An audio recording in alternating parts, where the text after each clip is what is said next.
तुरुंगामध्ये बंदी लिहिलेले आहेत. Would you kindly start all over? We just started the recording. Yeah. I'm sorry So for that. Okay. yeah, we can repeat. Let's start. Thank you. Okay. Thank you. Thank you, Brother Charles. So for today and for 4 sessions in total, we're going to look at the prison epistles. आणि येणाऱ्या 4 आठवड्यामध्ये आजपासून आपण संत पावलानं तुरुंगामध्ये बंदिवासात असताना लिहिलेल्या नव्या करारातील पत्रांचा अभ्यास करणार आहोत. आमेन. These are letters written by Paul while he was in prison. आणि संत पाऊल तुरुंगामध्ये बंदिवासात असताना त्यानं ही पत्र लिहिलेली आहेत. He was in prison in Rome. आणि तो रोम मध्ये तुरुंगामध्ये होता. And we can read that in the book of Acts chapter 28. It talks about when he was a prisoner. आणि प्रेषितांची कृत्ये याच्या 28व्या अध्यायामध्ये आपण संत पावलाच्या रोम मधील तुरुंगवासाबद्दल वाचतो. आमेन. And the 4 letters that he wrote from prison are Ephesians, Philippians, Colossians, and Philemon.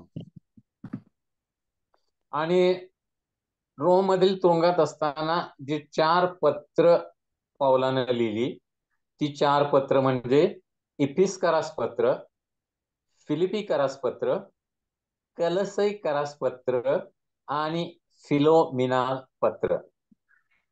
Now he probably wrote lots of other letters, but these are the 4 that we have in the New Testament. आणि पावलानं कदाचित अनेक पत्र लिहिले असतील, पण ही 4 पत्र नव्या करारामध्ये समाविष्ट केलेली आम्हाला आढळतात. And he was a prisoner because of preaching the gospel. आणि तो संत पाऊल तुरुंगामध्ये होता, बंदिवासात कैदी म्हणून होता, तरी देखील स्वार्थ सांगण्याचं त्यानं थांबवलं नाही. He had not committed any crime against the Roman state. आणि रोमन साम्राज्याविषयी त्यानं कोणताही गुन्हा केलेला नव्हता. He was a prisoner because he preached the gospel without fear. आणि निर्भयपणे सुवार्ता सांगितल्याबद्दल संत पावलाला रोम येथील तुरुंगामध्ये बंदिवासात ठेवलेलं होतं. And while he was in prison, he did not feel sorry for himself. आणि संत पाऊल तुरुंगामध्ये जरी होता तरी त्याबद्दल त्याला दुःख वाटत नव्हतं. But he saw his time in prison as an opportunity to teach more of the gospel. पण बंदिवासात असणं ही संत पावलानं एक संधी अशी मानली की या संधीचा उपयोग करून त्याला अधिकाधिक स्वार्था लोकांपर्यंत पोहोचवता येईल. And he saw it as the will of God for his life at this time. आणि या वेळेबद्दल देवाची इच्छा जणू काय तो पूर्ण करत होता. As he says in Philippians, he says, the things that have happened to me have happened so that the gospel may be preached the more. आणि फिलिपिकराच्या पत्रामध्ये तो म्हणतो या ज्या गोष्टी माझ्या जीवनामध्ये घडत आहेत त्या जणू काय देवानंच नियोजित केलेल्या आहेत किंवा ठरवलेल्या आहेत. You see that in Philippians chapter 1 verse 12. आणि फिलिपी 1:12 या वचनामध्ये आम्ही ते वाचतो. He says, I would that you should understand, brothers, that the things which have happened to me have happened for the furtherance of the gospel. आणि फिलिपिकरास पत्र याचा 1ला अध्याय आणि 12व्या वचनात आपण वाचतो, बंधूनो, मला ज्या गोष्टी घडल्या त्यांच्यापासून सुवार्तेला अडथळा न होता त्या तिच्या वृद्धीला साधनीभूत झाल्या हे तुम्ही समजावे अशी माझी इच्छा आहे. Amen. So he was not even asking for prayer to be released. आणि संत पौल कधीही विनंती करत नाही की त्याची तुरुंगातून सुटका व्हावी म्हणून प्रार्थना करा अशी. He wanted the church to understand that God should use this time for the gospel to go forward. आणि त्याची अशी इच्छा आहे की अधिकाधिक लोकांपर्यंत सुवार्ता पुढे जाण्यासाठी देवानं त्याच्या या बंदिवासातील वेळेचा उपयोग करावा.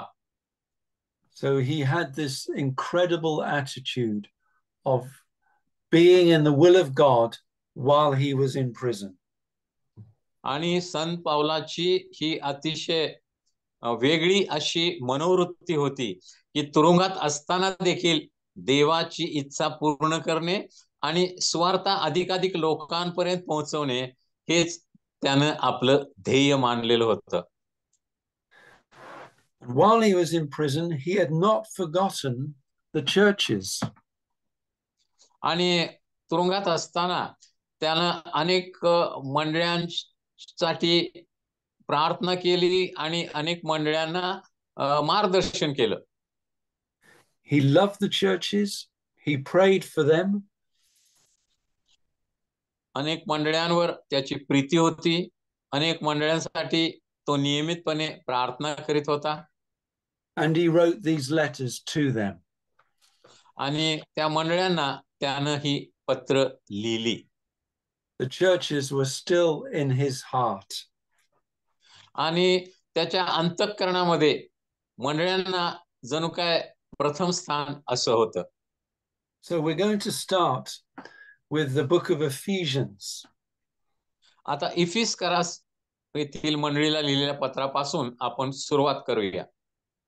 This is an incredible letter. आणि इफिसकरास पत्र हे एक अत्यंत अद्भुत आणि महत्वाचं असं पत्र आहे.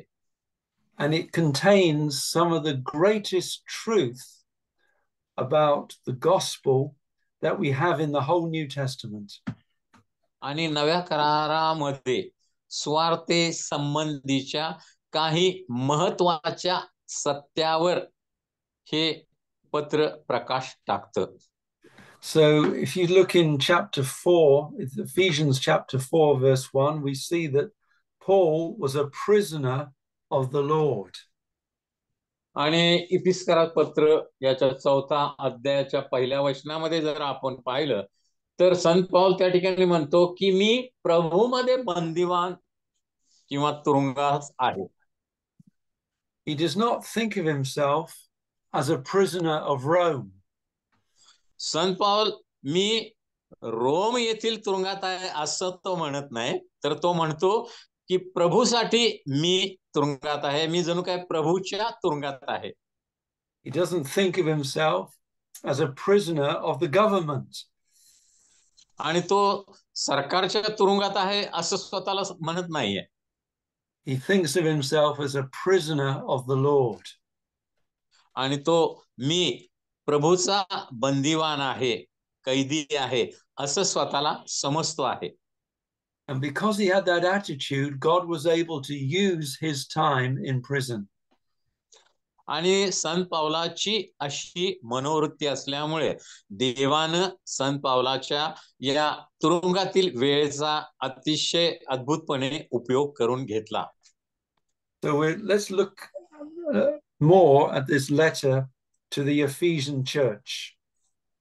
आणि इफिस येथील मंडळी बद्दल या पत्रामध्ये काय अधिक गोष्टी सांगितलेल्या आहेत ते आता आपण पाहूया. Now Paul had visited the church in Ephesus, which we read about in Acts chapter 19.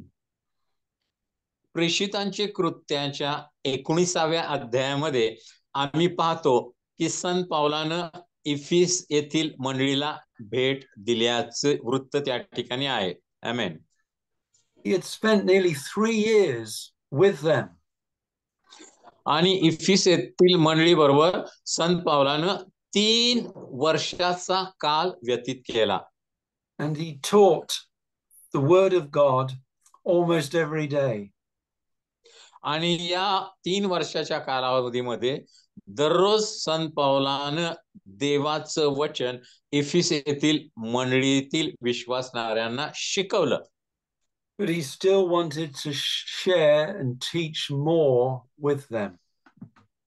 आणि या पत्राच्या द्वारे संत पौलाची इच्छा आहे की इफिसेतील मंडळीला आणखीन काही देवाच्या वचनातून मार्गदर्शन करावं. And in Ephesians, he wanted to talk to them many things. या पत्रामध्ये अनेक गोष्टी संत पौलानं इफिसेतील मंडळीला शिकवण्याच्या उद्देशानं लिहिलेल्या आहेत. But he wanted them particularly to know their inheritance in Christ.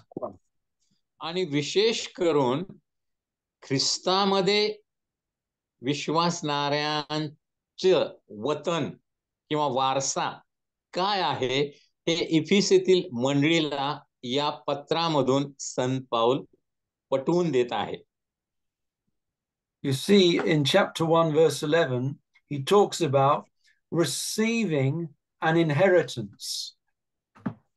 इफिस्करास पत्राच्या पहिल्या अध्यायाच्या 11व्या वचनामध्ये संत पौल म्हणतो, आपल्याला मनाच्या संकल्पाप्रमाणे जो अवघे चालवते त्याच्या योजनाप्रमाणे आम्ही पूर्वी नेमलेले असून ख्रिस्ताच्या ठायी वतनदार झालो आहोत. आमेन.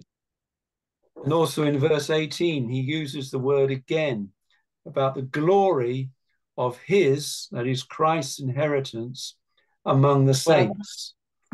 इफिस्कराच्या पहिल्या अध्यायाच्या 18व्या वचनामध्ये संत पौल म्हणतो आहे की त्याने दिलेल्या वतनाच्या वैभवाची समृद्धी केवढी हे तुम्ही जाणून घ्या. आमेन.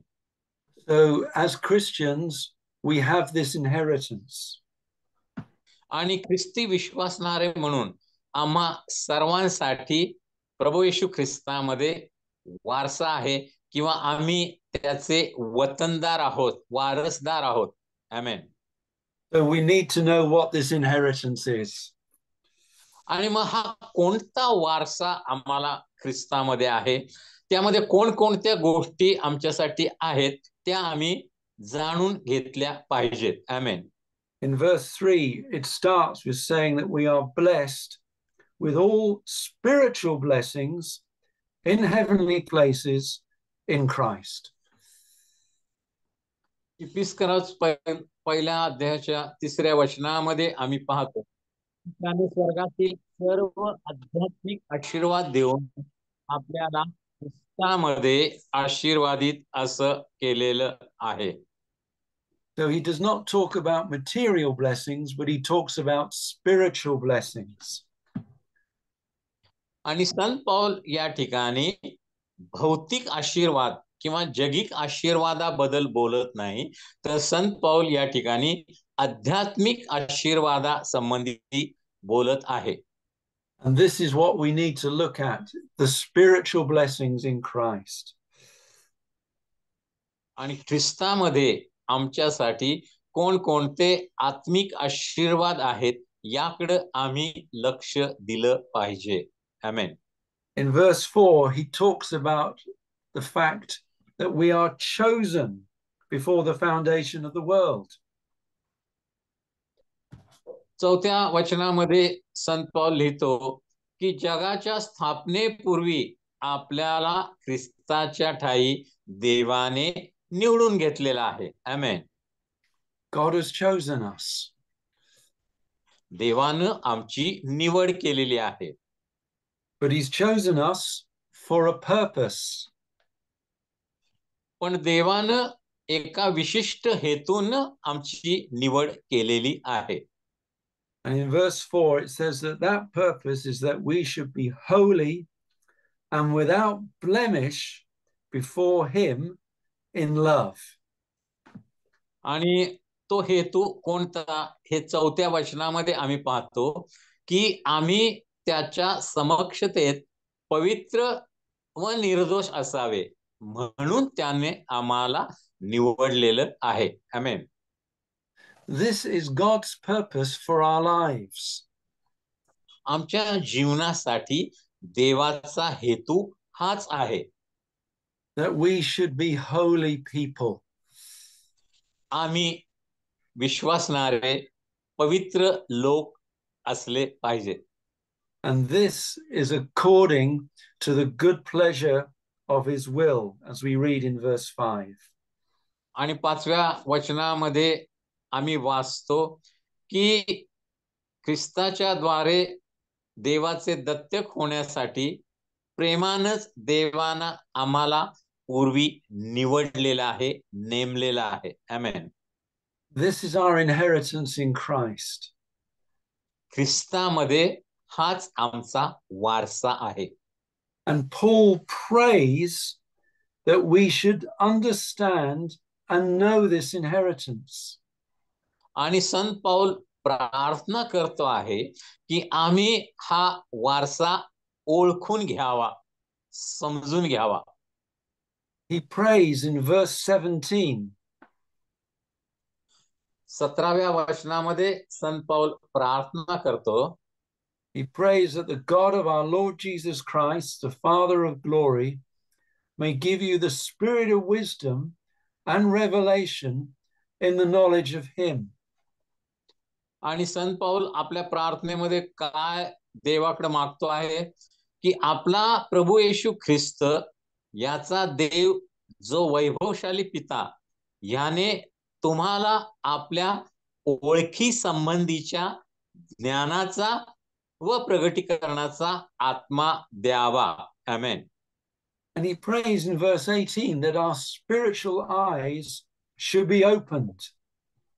आणि 18व्या वचनामध्ये प्रार्थनेमध्ये तो पुढे म्हणतो आहे की तुमचे अंतःचक्षु प्रकाशित झाले पाहिजेत.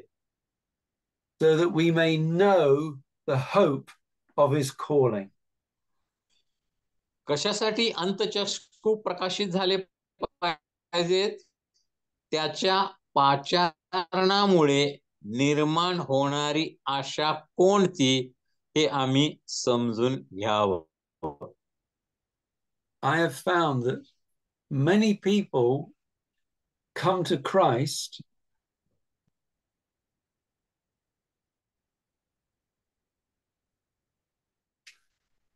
Hello? Brother Dongri?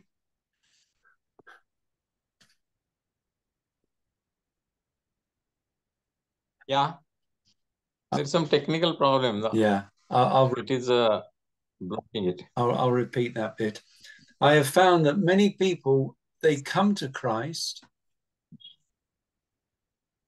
मी पाहिलेले आहेत की अनेक लोक हे ख्रिस्ताकडे येतात. But they don't understand the inheritance that Christ has given to them. पण प्रभू येशू ख्रिस्तानं त्यांना कोणत्या गोष्टी वारशामध्ये दिलेल्या आहेत याची त्यांना माहिती नसते. And because they don't understand, they remain spiritual children. आणि प्रभू येशू ख्रिस्तानं त्यांना दिलेल्या वारशाची माहिती नसल्यामुळे अनेक वर्ष हे विश्वासणारे लहान बालकासारखं प्रभूमध्ये जीवन जगतात. They don't mature, they don't grow. आणि असे विश्वासणारे कधीच प्रौढ बनत नाहीत, त्यांची कधी वाढ होत नाही. And Paul wants us to understand the power of the gospel to change our lives. संत पौलाची इच्छा आहे की आम्ही स्वार्थेचं सामर्थ्य जाणून घ्यावं आणि आमच्या जीवनामध्ये बदल घडावा. आमेन. So that our lives should be used for the glory of God. यासाठी की आमचं जीवन देवाच्या गौरवासाठी उपयोगात आणलं जावं. आमेन. So he tells us what we should be in Christ. आणि ख्रिस्तामध्ये आम्ही कोण आहोत हे देखील संत पौल आम्हाला सांगत आहे. He wants us to see this so that we receive it with full joy. आणि आम्ही त्या गोष्टी पाहाव्यात आणि आनंदानं आम्ही त्या ग्रहण कराव्यात अशी संत पौलाची इच्छा आहे. That we may know what Christ has done for us. आणि ख्रिस्तामधील या गोष्टी आम्ही माहिती करून घेतल्या पाहिजेत. And you'll see in verse 21 that God has put Christ far above all principality, power, might, dominion, and every name that is named. 21व्या वचनामध्ये आम्ही वाचतो, आणि सर्व सत्ता, अधिकार, सामर्थ्य, धनीपणा, सांप्रत आणि भावी युगातील कोणतेही नाव घ्या, त्या सर्वाहून त्याला उंच करून देवाने स्वर्गात आपल्या उजवीकडे बसविले. आमेन. God has put Christ in the highest position in all the universe. आणि सर्व विश्वामध्ये स्वर्गातील सर्वोच्च स्थानी देवानं ख्रिस्ताला बसवलेला आहे. आमेन. There is no one higher than Christ. आणि ख्रिस्ताच्या स्थानापेक्षा वरच्या स्थानावर कोणीही नाही. And because Christ is in the highest place, he has put everything else under his feet. Verse 22. देवानं स्वर्गातील सर्वोच्च स्थानी प्रभू येशूला बसवल्यामुळे सर्व गोष्टी ख्रिस्ताच्या जणू काय पायाखाली आहेत. आमेन. So that when we believe in Christ, we come to a new place, a new position. आणि ज्या वेळेला आम्ही प्रभू येशू ख्रिस्तावर विश्वास ठेवतो, त्यावेळेला आम्ही एका नवीन स्थानावर किंवा नवीन पातळीवर प्रवेश करतो. Now in chapter 2, he tells us what we were like before we knew Christ. आणि ख्रिस्ताकडे येण्यापूर्वी आम्ही कोण होतो किंवा आमचं जीवन कशा प्रकारचं होतं हे दुसऱ्या अध्यायामध्ये संत पौल स्पष्ट करत आहे. He tells us what we were like without Christ. आणि ख्रिस्ता वाचून आम्ही कशा प्रकारचं जीवन जगत होतो हे संत पौल या ठिकाणी आम्हाला सांगत आहे. What were we like without Christ? What were शिवाय आम्ही कोणत्या प्रकारचं जीवन जगत होतो हे संत पौल आम्हाला पटवून देत आहे. First thing he says is in chapter 2 verse 1, he said that you were dead. आणि दुसऱ्या अध्यायाच्या पहिल्या वचनामध्ये संत पौल म्हणतो की तुम्ही आपली पातके यामुळे मृत झालेले होता. You were spiritually dead in trespasses and sins. आणि आपले अपराध आणि आपली पातके यामुळे आत्मिक दृष्टीने तुम्ही मृत झालेले होता. आमेन.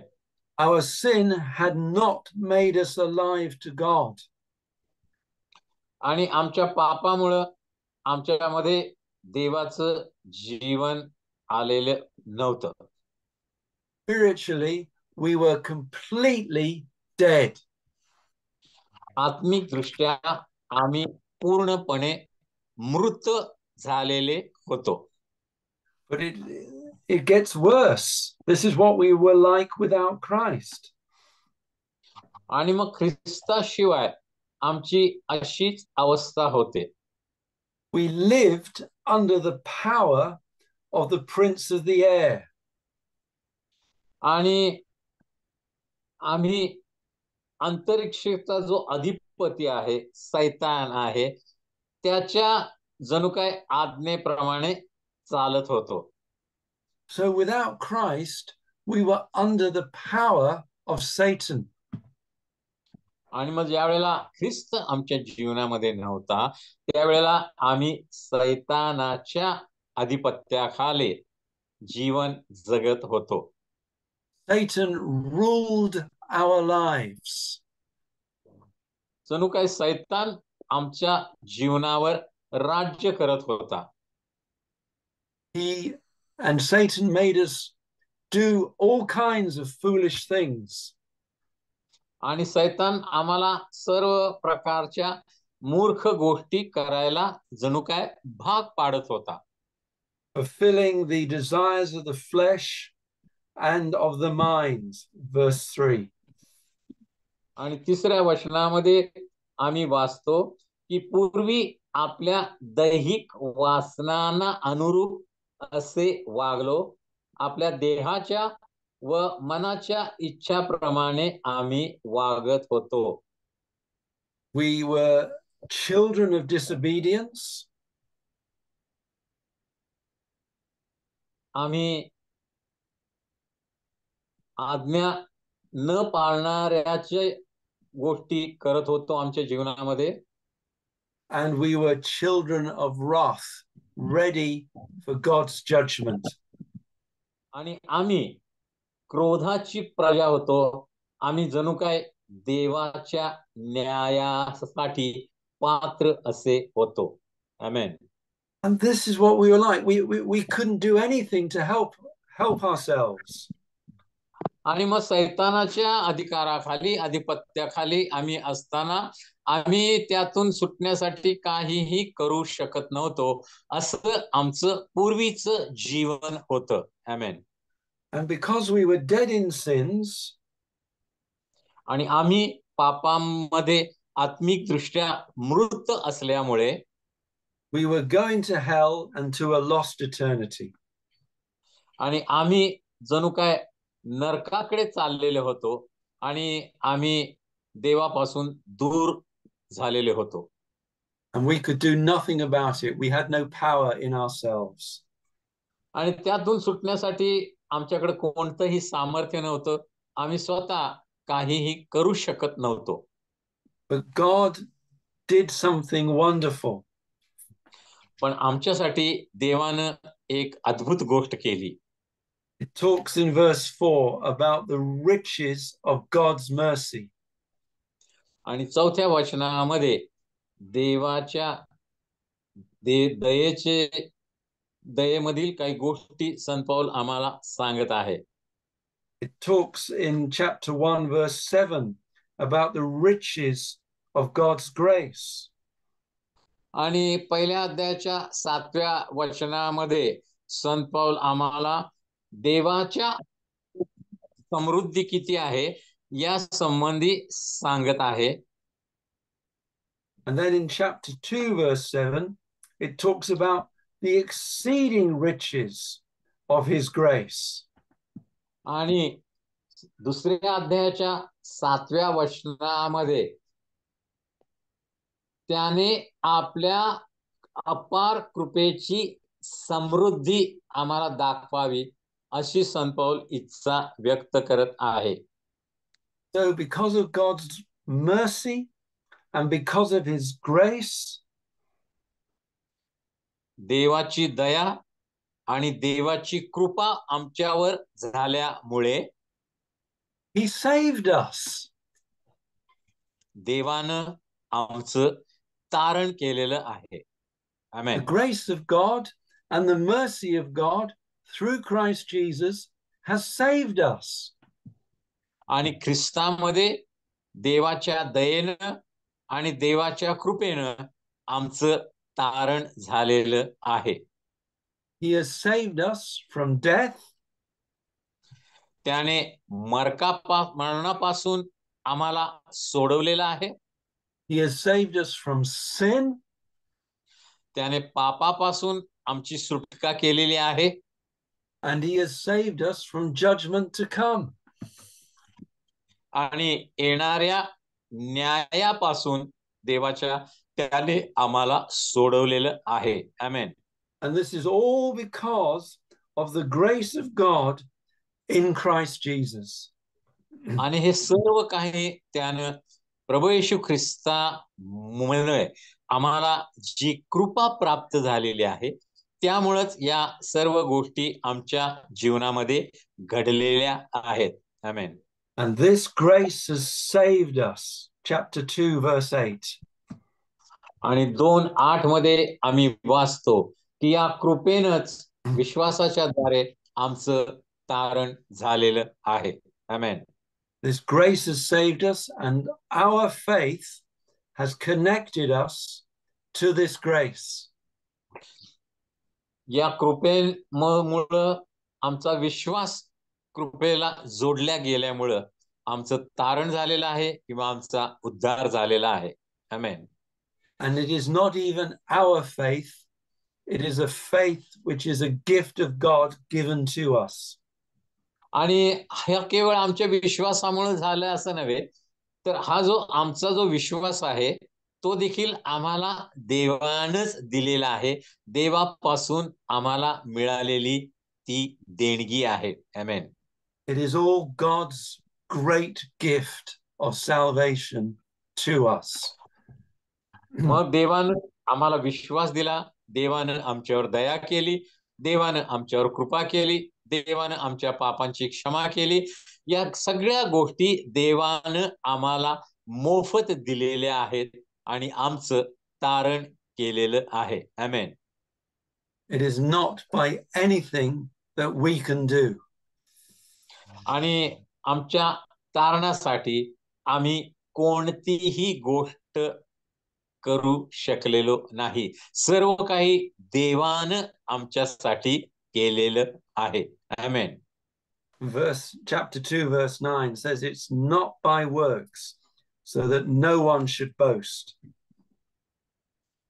9व्या वचनामध्ये 2ऱ्या अध्यायाचे आम्ही वाचतो, कोणी आढ्यता बाळगू नये म्हणून कर्मे केल्याने आमचे तारण झालेले नाही. सत्कर्मे केल्याने आमचं तारण झालेलं नाही. आमेन. God, by his grace, has saved us from a life without Christ.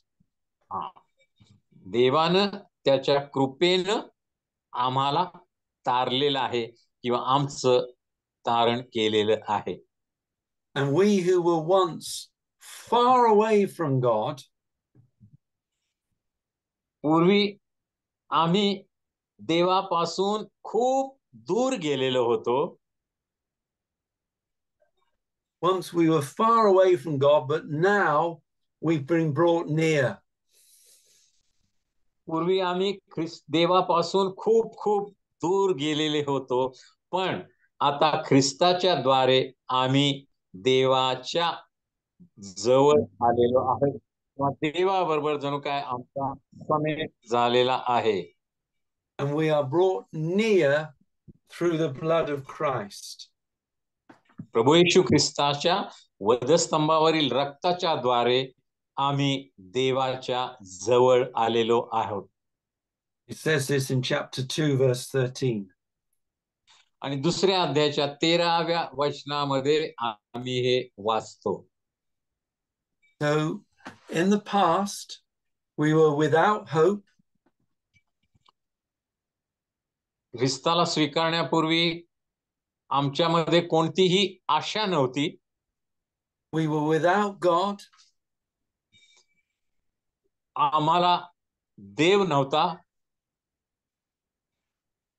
We were dead in sin. आमच्या पापामध्ये जणू काय आत्मिक दृष्टीने आम्ही मृत झालेलो होतो. We were under Satan. आम्ही सैतानाच्या अधिकाराखाली किंवा राज्याखाली असे होतो. And we were ready for the judgment of God against us. आणि देवाच्या न्यायासाठी जणू काही आम्ही पात्र होतो. But Christ saved us. परंतु ख्रिस्ताने आमचं तारण केलेलं आहे. He brought us near to himself because of his blood. आणि प्रभू येशू ख्रिस्ताने वधस्तंभावरील रक्ताच्या द्वारे आम्हाला त्याच्या जवळ घेतलेला आहे. आमेन. And he took us out of the world आणि ख्रिस्ताने आम्हाला जगामधून काढून घेतलं and has built us together into a holy place where God lives.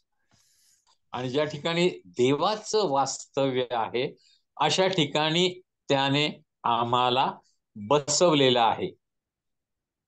You see that in chapter 2, verse 21, we are built and put together to a holy temple in the Lord. दुसऱ्या अध्यायाच्या 21व्या वचनामध्ये आम्ही वाचतो, त्याच्यामध्ये संबंध इमारत जोडून रचली असता प्रभूच्या ठाई वाढत वाढत पवित्र मंदिर होते. आमेन. So God took us from so many different places. देवानं अनेक ठिकाणामधून आम्हाला निवडलं And he is now building us together. आणि देव आम्हाला एका इमारतीसारखं एकत्र आणून जणू काय बांधकाम करत आहे. He is building us into his church.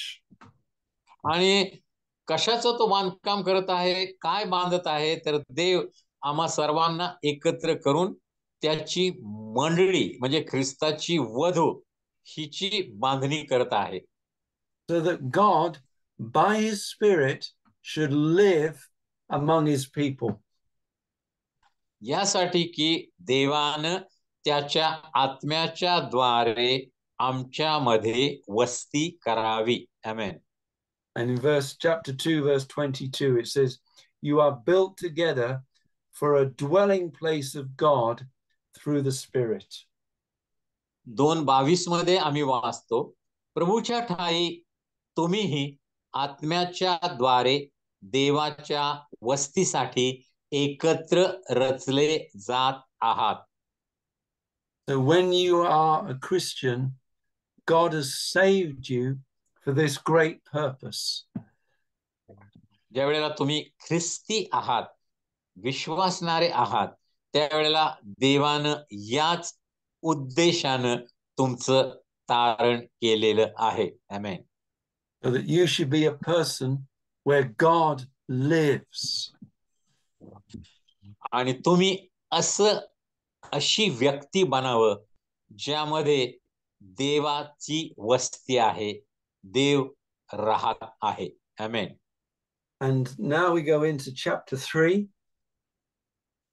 तिसऱ्या अध्यायाकडे आता आपण वळूया. And Paul talks about how he was called and how he was made a preacher of the gospel. आणि संत पौल या ठिकाणी जणू काही आपली साक्ष देत आहे की देवानं त्याची निवड कशी केली आणि तो सुवार्तेचा संदेष्टा कशा प्रकारे बनला हे संत पौल आम्हाला सांगत आहे तिसऱ्या अध्यायामध्ये. Why did God make Paul a preacher of the gospel?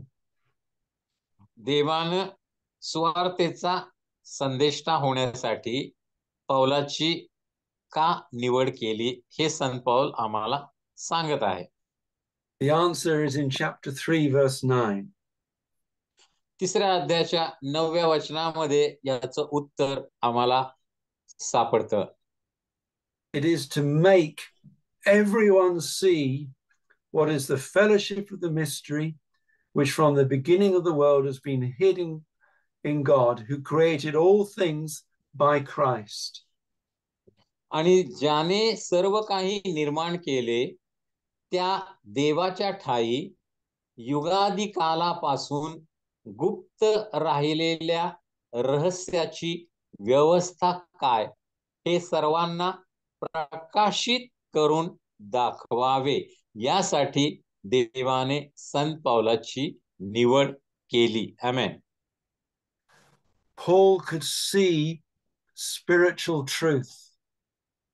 आणि संत पौलानं आत्मिक रहस्य जाणून घेतलेली आहेत. आमेन. And he wanted other people to see spiritual truth as well. आणि संत पौलाची इच्छा आहे की सर्व विश्वासणाऱ्यांनी ही देवाची आत्मिक सत्य समजून घ्यावीत किंवा जाणून घ्यावीत. He wanted everyone to know their inheritance in Christ. आणि ख्रिस्तामध्ये आमचा वारसा काय आहे हे देखील सर्व विश्वासणाऱ्यांनी जाणून घ्यावा अशी संत पावलाची इच्छा आहे. And he wanted people to know the unsearchable riches of Christ. आणि ख्रिस्तामध्ये असलेली आमची धनसंपदा किती आहे हे देखील आम्ही जाणून घ्यावं अशी संत पावलाची इच्छा आहे. And his desire is so strong, he prays for them again. आणि त्याची इच्छा ही अधिक इतकी तीव्र आहे की तो वारंवार या गोष्टीची आठवण करून देत आहे. Remember, his first prayer was in chapter 1 from verse 17. पावलाची पहिली प्रार्थना पहिल्या अध्यायाच्या 17व्या वचनामध्ये आम्ही पाहिली.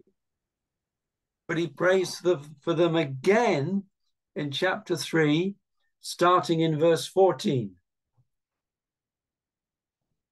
14व्या वचनामध्ये संत पाऊल पुन्हा त्यांच्यासाठी प्रार्थना करत आहे. He prays, listen to how he prays. आणि नीट लक्ष द्या संत पाऊल कशा प्रकारे आणि कशासाठी प्रार्थना करीत आहे. He doesn't pray about sickness or healing or anything like that. आणि आजारांसाठी आरोग्यासाठी चिन्ह चमत्कारासाठी संत पाऊल प्रार्थना करीत नाही. He prays in chapter 3 verse 16 that they should be strengthened with might by the Spirit in the inner man. तिसऱ्या अध्यायाच्या 16व्या वचनामध्ये संत पाऊल आपल्या प्रार्थनेमध्ये काय म्हणत आहे बघा. त्याने आपल्या ऐश्वर्याच्या समृद्धीप्रमाणे तुम्हाला असे दान द्यावे की तुम्ही त्याच्या आत्म्याच्या द्वारे अंतर्यामी बलसंपन्न व्हावे. आमेन. He prays in verse 17 that Christ should live in their hearts by faith. 17व्या वचनामध्ये तो प्रार्थना करत आहे, ख्रिस्ताने तुमच्या अंतःकरणामध्ये तुमच्या विश्वासाच्या द्वारे वस्ती करावी. आमेन. And he prays in verse 19 that they should know the love of Christ. 19व्या वचनामध्ये तो प्रार्थना करत आहे की त्यांनी ख्रिस्ताची प्रीती ओळखून घ्यावी. आमेन. And he prays also in verse 19 that they may be filled with all the fullness of God. 19व्या वचनामध्ये प्रार्थनेमध्ये तो आणि पुढे म्हणत आहे की देवाच्या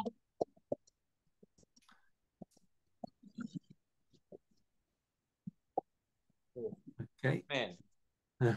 All right. When we know the love of Christ, we can be filled with all the fullness of God. ज्यावेळेला आम्ही ख्रिस्ताची प्रीती ओळखून घेतो त्यावेळेला आम्ही पूर्णतेने भरून जातो. When we know the love of Christ, there is no limit to what God can do. आणि ज्यावेळेला आम्ही ख्रिस्ताची प्रीती ओळखून घेतो त्यावेळेला आमच्या सेवेमध्ये किंवा आमच्या जीवनाच्या कार्यामध्ये कोणतीही मर्यादा जणू काय राहत नाही. As Paul says in Romans chapter 8, if God is for us, who can be against us? आणि रोमकराच्या पत्राच्या 8व्या अध्यायामध्ये जसं संत पाऊल म्हणतो की देव जर आमच्या बाजूला असेल तर मग आमच्या विरोधात उभं राहण्याची कुणाची हिंमत आहे. आमेन. And God wants to do so much more in our lives.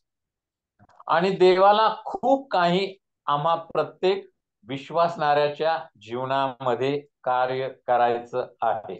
Amen. The Spirit of God has not stopped working in you and in me. आणि तुमच्यामध्ये आणि माझ्यामध्ये देवानं कार्य करायचं थांबवलेलं नाही. There is so much more he wants to do.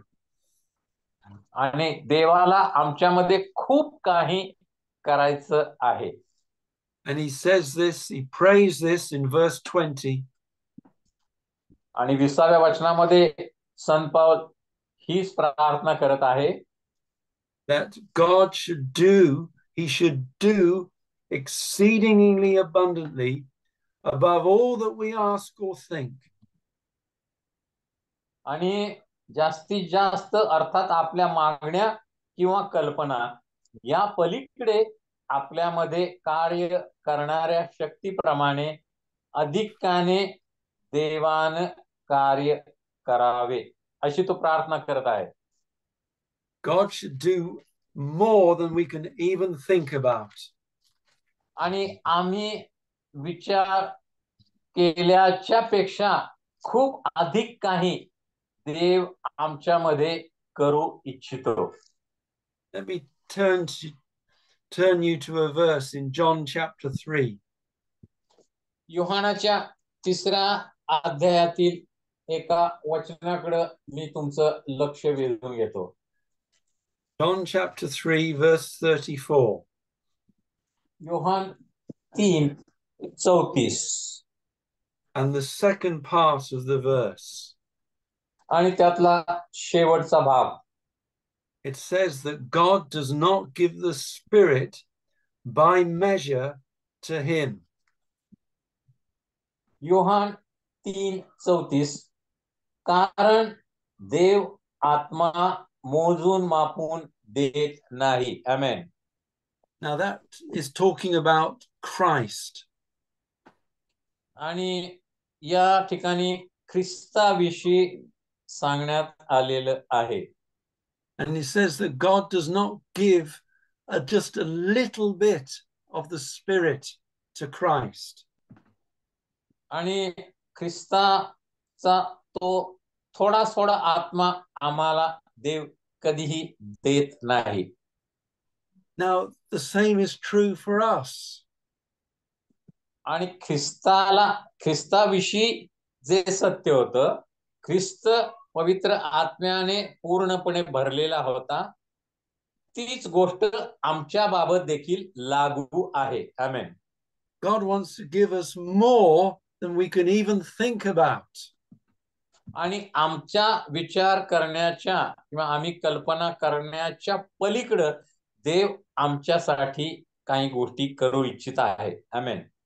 God does not just want to give us just a little bit of his Spirit. No. देव आपल्या आत्म्याचा, पवित्र आत्म्याचा थोडासा अंश आम्हाला देतो अशी त्याची इच्छा नाही. He wants to fill us with all the fullness of God. देव पवित्र आत्म्याच्या द्वारे देवाची संपूर्ण पूर्णता आमच्यामध्ये भरली जावी अशी देवाची इच्छा आहे. He wants us to be so full to overflowing. आणि आम्ही पवित्र आत्म्याने इतके भरले जावे की आम्ही भरून ओथंबून वाहावे अशी त्याची इच्छा आहे. So that the world may see the power of God working in our lives. आणि देवाची इच्छा आहे की पवित्र आत्म्याचं सामर्थ्य आमच्या जीवनामध्ये कार्य करताना जगातील लोकांनी पाहावं. आमेन. Saving us from sin. पापापासून आम्हाला वाचवण्यासाठी. And making us holy without blame before him in love. प्रीतीमध्ये त्याच्या समोर आम्ही निर्दोष आणि निष्कलंक असं उभं राहावे म्हणून. This is the inheritance of Christians. आणि ख्रिस्ती विश्वासणाऱ्यांसाठीचा वारसा हाच आहे. आमेन. This is the power of the grace of God that can work in us. आमच्यामध्ये कार्य करणाऱ्या कृपेचं सामर्थ्य हेच आहे. And Paul is writing to the Ephesians, praying that they should know this and see this. आणि संत पौल इफिसीतील मंडळीला हे लिहिताना तो त्यांना विनंती करत आहे की त्यांनी हे समजून घ्यावं आणि तो त्यांच्यासाठी प्रार्थना देखील करीत आहे. आमेन. And this letter is in the New Testament so that we should read it. आणि नव्या करारामध्ये हे इफिस्करास पत्र समाविष्ट करण्यात आलेलं आहे यासाठी की आम्ही ते वाचावं. And that we should know for ourselves and see and know the power of God's grace in us. यासाठी की देवाच्या कृपेची समृद्धी आणि सामर्थ्य किती आहे हे आम्ही समजून घ्यावं, जाणून घ्यावं, अशी देवाची संत पावलाची इच्छा आहे. May God help us to grow and to understand. देव आम्हाला सहाय्य करो हे समजून घेण्यासाठी आणि हे अंगीकारण्यासाठी. So that we may live worthy of his name. यासाठी की त्याच्या नावाला सार्थ असं आम्ही जीवन जगावं. आमेन. Amen. Let's pray. आपण प्रार्थना करूया. Father, we thank you for the great truth in this letter. प्रभू परमेश्वरा, इफिस्कराच्या पत्रामध्ये असलेल्या महान सत्याबद्दल आम्ही तुला धन्यवाद देतो. Help us to see and to understand these wonderful things. आणि या अद्भुत गोष्टी समजून घेण्यासाठी तू आम्हाला सहाय्य आणि मदत कर. To know the powerful grace of God in saving us. आमचं तारण होण्यासाठी देवाच्या कृपेची समृद्धी त्यानं आमच्यावर किती केलेली आहे हे आम्ही समजून घ्यावं. And building us together into your church. आणि तुझी मंडळी म्हणून, ख्रिस्ताची वधू म्हणून तू मंडळीचं बांधकाम करत असताना, मंडळी उभा करत असताना Fill us with your spirit. तुझ्या पवित्र आत्म्यानं आम्हाला पूर्णपणे भरून टाक. And fill us with all the fullness of God. आणि देवाच्या पूर्णतेनं आम्हाला पूर्णपणे भरून टाक. So that our lives should glorify you. यासाठी की आमच्या जीवनाच्या द्वारे केवळ तुझ्या नावाचं गौरव व्हावं. In Jesus' name we pray. येशूच्या नावाने प्रार्थना केली म्हणे. Amen. Amen.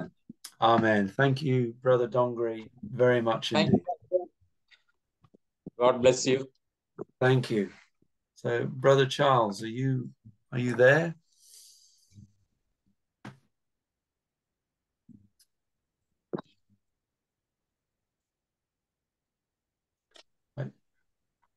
I don't know how much time we have. Do we have time for questions?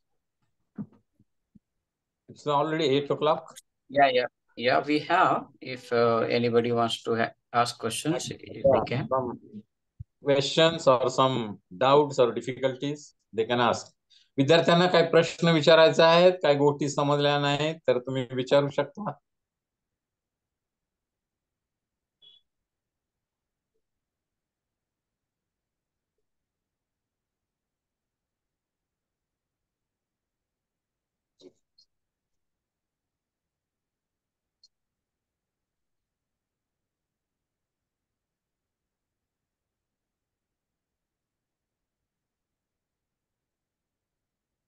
Are there any questions? काही प्रश्न किंवा शंका आहेत किंवा याबद्दल काय सांगायचं आहे? बोला.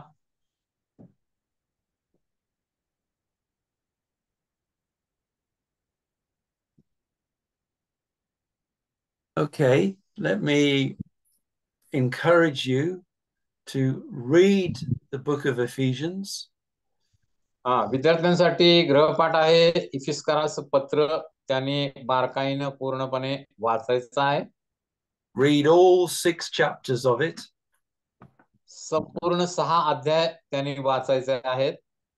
So that we are ready for the lesson, the teaching next week. यासाठी पुढच्या आठवड्यामध्ये आपण पुढच्या अध्यायाचा अभ्यास करणार आहोत. Read about God's mercy, God's grace. आणि त्या पत्रामध्ये देवाची दया, देवाची कृपा या संबंधाने संत पाऊल काय म्हणतो हे लक्षात ठेवा. And as you read it, pray that God would open your eyes to the truth. आणि हे पत्र वाचताना तुम्ही प्रार्थना करा की देवाने तुमचे अंतःचक्षु उघडावेत आणि वचनामध्ये असलेल्या गहन गोष्टी देवाने तुम्हाला प्रगट कराव्यात. So the Lord bless you until we meet again next week. पुढच्या आठवड्यामध्ये आपण पुन्हा भेटणार आहोत. तोपर्यंत देव तुम्हाला आशीर्वादित करो, तुमचं संरक्षण करो. See you next week. पुढच्या आठवड्यामध्ये आपण भेटूया. God bless you. Thank you very much indeed. Thank you. Thank you and God bless you. Thank you, Pastor. Thank you. Thank you. It was so nice to hear. Thank you.